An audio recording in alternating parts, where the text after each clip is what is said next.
오늘 이제 한국 재래돼지에 대해서 발표를 드려야 되는데 오늘 저 문종훈 교수님 때문에 완전 망했습니다. 지금 제 머릿속에는 지금 멸종되는 바나나 때문에 이거 10년 뒤에 지금 못 먹는다고 생각을 하니까 이거 어떻게 해야 되나 머릿속에 지금 바나나가 지금 꽉 들어와 있는데 일단 마인드 컨트롤 좀 해서 발표를 하도록 하겠습니다. 저희 농장 마크인데요. 저희 농장은 저는 이제 양돈 2세대입니다. 뭐 한우도 조금 키우긴 했었지만 지금 현재는 양돈만 하고 있는데 부친께서 이제 설립한 농장을 제가 지금 이어받아서 한 10년째 경영을 하고 있습니다. 뭐 저희 78년도에 농장이 설립이 됐고요. 그리고 84년도에 성농장으로 개칭을 한 다음에 이 재래돼지를 이제 하게 되기에는 사실 그 이전에는 원래 한우를 주로 키우던 농장이었어요. 그러다가 92년도에 저희 부친께서 한우는 꽤 많이 있는데 그 당시에 칩소하고 이 재래돼지가 자꾸 없어지는 걸 보시고 둘 중에 하나를 좀 복원보다는 그 당시에는 이제 모아서 육종을 하시려고 하셨죠. 그래서 한우는 세대 간격이 너무 길기 때문에 좀 어려울 것 같고 그러니까 칩소는 좀 어려울 것 같고 재래돼지를 이제 복원을 해야 되겠다라고 생각하시면서 92년도부터 모아서 저희가 이제 육종을 시작을 했습니다. 근데 기존 재래돼지하고 그럼 뭐가 다르냐? 지금 현재 일단은 농장 단위에서 개인적으로 키우고 있는 농장은 저희가 유일합니다. 전국에서 저희밖에 없고 국가기관에서 지금 사용하고 있는 재래돼지들이 좀 일부 있습니다만은 그 재래돼지들하고 저희 재래돼지의 가장 큰 차이점은 저희는 폐쇄 집단을 92년도 이후로 계속 유지를 하고 있어요. 그래서 92년도에 수집을 한 다음에 이제 98년도에 그 특허 사업이 이 영남대학교 축산학과하고 이제 체결이 됐어요. 그래서 그 영남대학교 축산학과 유장연구실에서 재래돼지 특이 DNA 마커를 개발을 하게 됐습니다. 그래서 그 마커를 중심으로 지금까지 그 집단을 유지를 하고 있습니다. 네, 뭐 나머지 뒷얘기는 제가 뒤에 슬라이드에서 말씀을 드리겠습니다. 그렇죠. 그러면 과연 재래돼지는 무엇이냐? 사실 여러분들이 알고 계시는 흑돼지 그리고 시중에 팔리고 있는 토종돼지는 재래돼지하고 다르다고 보실 수 있습니다. 그러니까 재래종이 무엇이냐 그리고 토종이 무엇이냐 사전적으로 정의를 한다 그러면 재래종은 외국에서 들어온 돼지든지 아니면 우리나라에서 자생하고 있던 돼지든지 한 지역에 오랫동안 그 지역의 문화와 어우러서 긴 시간 동안 살게 되면 재래종이 됩니다. 쉽게 얘기하면 귀록도 우리나라에 와서 한 300년 정도 고정이 되면 재래종이 돼요. 예를 들어 일본의 가오시마 흑돼지라고 들어보셨습니까? 뭐 도쿄 X나 가오시마 흑돼지 같은 경우에는 외래종이에요 사실은. 일본 재래종하고 교잡이 됐지만 포크숍에 있습니다. 그 돼지들은 1800년도에 일본에 유입됐거든요. 그래서 한 300년간 고정이 되면서 일본의 재래종으로 현재 일본의 토종으로 인정을 받고 있고요. 재래종은 원래 그 지역에서 아주 오랫동안 맹명을 유지하고 있던 고유의 종을 말하는 거예요. 그래서 이건 이제 인터넷에 이제 있던 이게 조선시대 말기 때 돼지 사진. 제가 사진으로 봤을 때는 재래돼지에 가깝다고 판단해서 올린 거고요. 이게 이제 농진청 축산과학원에서 과거의 재래돼지를 사용하고 있던 사진들입니다. 다음 슬라이드. 그럼 재래돼지에 대한 기록은 과연 얼마나 남아있을까? 사실 거의 없습니다. 재래돼지 인터넷 쳐보시면 학술적인 자료를 찾아보셔도 그냥 거의 뭐 조선농업편람이나 공업모범장을 나와 있는 기본적인 자료들. 그래서 보통 피부가 흑색이고 체중이 작고 한 22에서 한 35kg 정도. 그리고 얼굴이 길고 앞면이 함몰되어 있고 이마에 주름이 있고 배가 하수되어 있다. 사실은 이 기준으로 선발하게 된다면 외국에 있는 재래종들도 다 우리나라 재래종하고 똑같습니다. 거의 비슷합니다. 재래종들이. 하지만 이런 기준을 토대로 밖에 예전에는 선발을 할 수가 없었고 저희도 이런 기준으로 처음에 선발했습니다. 다음 슬라이드. 이건 이제 그 일본 학자들이 그 당시에 정리해 놓은 이제 문헌입니다. 현재 한 3종류밖에 없어요. 여기에서도 거의 그냥 러프하게만 나와 있습니다. 외형에 대해서. 다음 슬라이드. 그래서 저희가 처음 저희 부친이 재래돼지를 수집을 하실 때 전국 산지에 남원, 뭐 전남, 고성 그리고 뭐 제주도에까지 가셔서 배에 실어서 오셨어요. 그 당시 이제 이런 전체 흑색이고 앞면이 함몰형이고 어깨가 둥글고 사지가 짧고 이런 외형적인 기준으로 처음에 선발을 하셨습니다. 다음 슬라이드. 그래서 92년부터 96년까지는 외형적인 선발 중심을 가졌었고요. 그리고 이제 96년부터 98년도 그 이후로는 그러면 과연 재래돼지가 무엇을 기준으로 재래돼지라고 할 것이냐? 그 답은 DNA, 유전적 특징이 있지 않을까라고 포커스를 맞춰서 유전적인 특징에 대해서 연구를 하기 시작을 했습니다. 이런 결과를 바탕으로 선발된 이제 최초 선발된 돼지들이었고요. 다음 슬라이드. 이 외형을 선발할 때 이제 제가 97년도부터 이제 이 선발을 했던 실험실에 제가 들어가서 학부 석사 박사를 마쳤어요. 그래서 그 당시에 제가 농장에 가지고 와서 이렇게 기록했던 기록지들입니다. 그러니까 뭐 손으로 뭐 얘가 특성이 이제 흰 털만 나 있냐 아니면 변고가 출현하냐 뭐 다리가 기냐 짧으냐 이런 기준들을 가지고 선발을 해줬습니다. 네, 다음 슬라이드. 이제 이쪽이 이제 저희 부친이고 이제 이분이 저희 지도 교수님이신데 그 재래돼지의 외형 선발을 거친 집단에서 이 집단들의 유전적 특징이 어떤 차이가 있을 것이냐. 그래서 보통 이제 저희가 DNA 분석을 할 때 피를 빼서 피 안에 있는 DNA를 추출을 해서 실험을 하거든요. 그래서 이제 그 당시 했던 장면들입니다. 그다음 슬라이드. 그리고 뭐 이제 저희 부친이고요. 여기 계신 분은 제 지도 교수님이시고 가운데 계신 분은 이제 초대 한우협회장이신데 이분들이 사실 재래종에 대해서 되게 관심이 많으셨어요.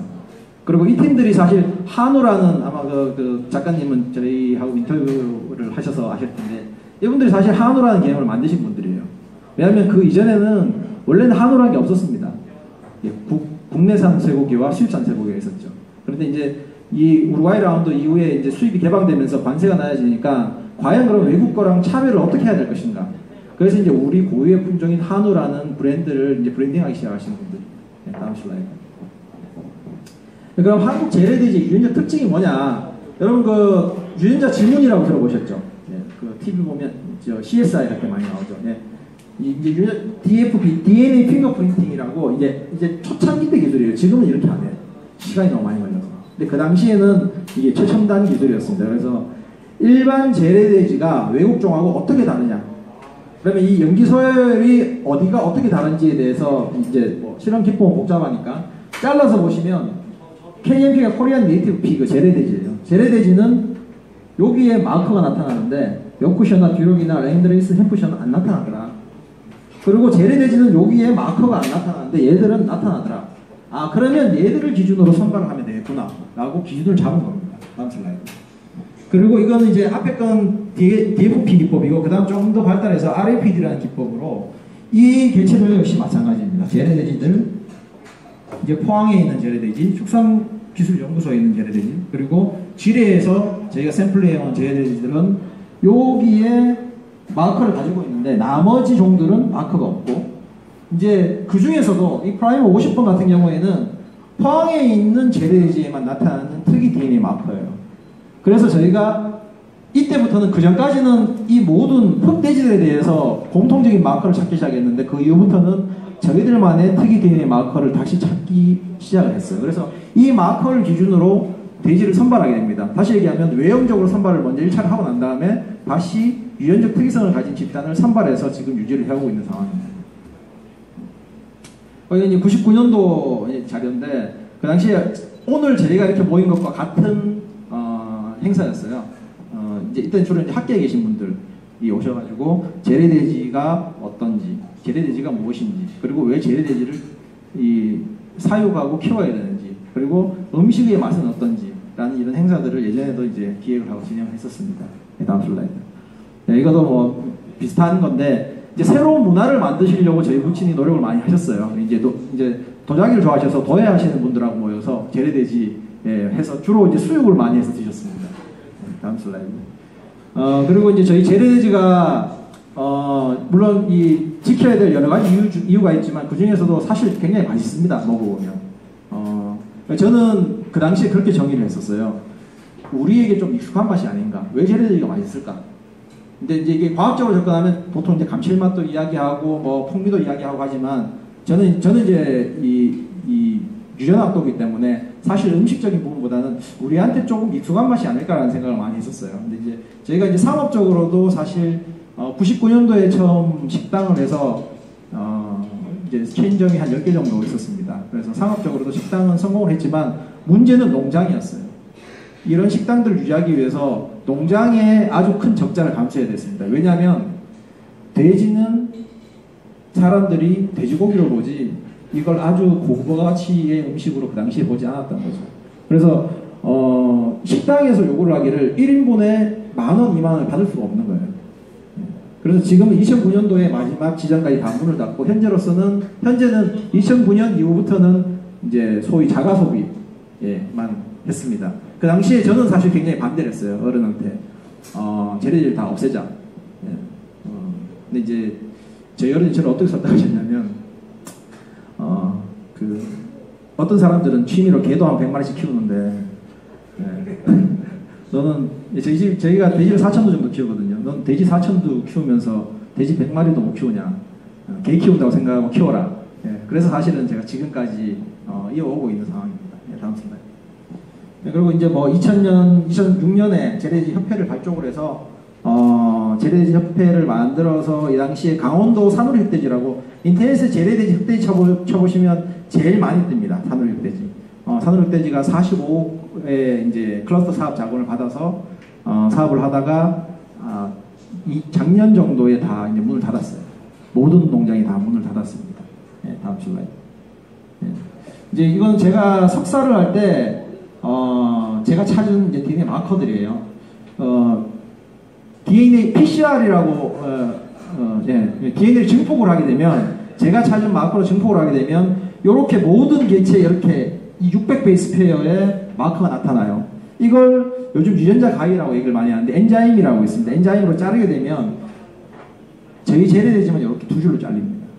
그리고 외래종들은 이렇게 한 줄로만 나타나고 소위 흑돼지라고 얘기하는 이 하이브리드된 까만 돼지들, 뭐 버크셔 뷰록 아니면 재래돼지랑 섞인 돼지들은 이렇게 세 줄로 나타납니다. 이렇게 유전적으로 분명한 차이를 가지고 있어요. 재래돼지는. 다음 슬라이드. 이건 뭐 그 마커로 낸 특허인데 저희만 쓰고 있습니다. 다음 슬라이드. 그렇게 이렇게 학술적인 연구를 사실은 많이 했어요. 지금까지. 거의 학술적인 부분에 포커스를 맞춰서 진행을 많이 했습니다. 다음 슬라이드. 그러면 이제 제가 하고 싶은 말 앞에 거 빨리 지나가는데 그러면 왜 재래돼지를 사육을 해야 될까? 우리가 재래돼지가 도대체 뭔데? 다음 슬라이드. 우리 한우 여러분들 황우는 많이 아시죠? 뭐 여기 계신 분들 중에 많이 축산에 관계 계신 분들은 이게 뭔지도 아실 거예요. 이건 직소. 여기 아래쪽에 있는 건 제주 흑우. 아주 소수의 개체들이 남아있지만 그래도 아직 남아있습니다. 소소하게 키우는 농가들이 꽤 있어요. 직소나 이 흑우는. 다음 슬라이드. 그런데 돼지는 어때요? 지금 이 돼지가 어떤 돼지인지 혹시 아시는 분? 대표님 아시죠? 페어트레인이라고 아마 이동 대표님 방목장에 한 마리인가 두 마리인가 있죠. 이 페어트레이닝이 벨기에에 사는 돼지 종론입니다. 그런데 우리나라에서는 92년도 이후로 수입을 안 했어요. 왜 수입을 안 했냐? 이 돼지는 고기를 굉장히 많이 생산해요. 근데 고기를 많이 생산하다 보니까 등지방이 얇습니다. 우리나라는 어떻습니까? 등지방이 약간 있어야 돼요. 왜냐? 등급을 잘 받으려면. 그러면 왜 그럼 등지방이 있어야 등급을 잘 받냐? 이 등지방 밀수가 어느 정도 확보가 돼야 삼겹살이 이쁘게 나와요. 그러면서 얘를 수입을 중단했습니다. 그러다가 2016년에 다비육종이라고 이제 육종 회사가 이 돼지를 20마리를 수입하기 시작했어요. 왜냐? 지금은 유럽에서 이 종을 굉장히 많이 씁니다. 우리나라는 지금 돼지는 보통 삼연교접이라고 해서 세 가지의 종류의 돼지를 섞어서 이제 교배를 합니다. 마지막 종료돈을 우리나라에서는 거의 듀록을 쓰죠. 그리고 버크셔를 쓰는 나라가 일부가 있는데 유럽은 지금 다 퓨어 트레인으로 바꿨어요. 왜냐? 사람들이 예전보다 지방보다 고기를 더 좋아하기 때문에. 그래서 이 돼지를 우리나라에서는 앞으로 지금 이제 굉장히 많이 사용할 가능성이 높아요. 물론 등급제도가 손질돼야 되겠지만 다시 이야기하면 예전에는 이 돼지가 가치가 없었어요. 지금은 굉장히 가치가 높은 종으로 평가를 받고 있습니다. 재래돼지 역시 마찬가지일 거라고 생각해요. 우리 재래돼지가 생산자로부터 외면당한 가장 큰 이유는 생산성이 낮았습니다. 그 생산성이라는 개념은 예전에는 육양이었어요. 근데 지금은 생산성이 육질 쪽으로 많이 가고 있죠. 다시 얘기하면 예전에는 이게 쉽게 얘기하면 핸디캡이었지만